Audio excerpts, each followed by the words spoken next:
In this tutorial, you are going to learn how to do a copyright search for material in the US. First, you are going to need to visit the site that has a database of all copyright.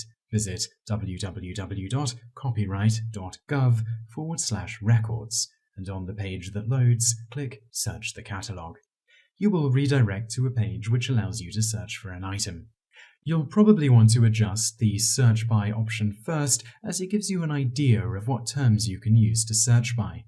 Here we are going to select Name, and it gives you an idea of the format that works best. Here, surname followed by forename. Bearing this in mind, let's enter a search term. Here, King, Stephen. A page will load giving you information about all the works related to this name. Unsurprisingly, here we get a list of works written by Stephen King. You can adjust how these are sorted by clicking in the Resort Results By drop-down box. Here we are simply going to click on one of the links in the full title column, which will bring us more information about the copyright. As you can see here, details about the registration and its date, and that is how to do a copyright search online.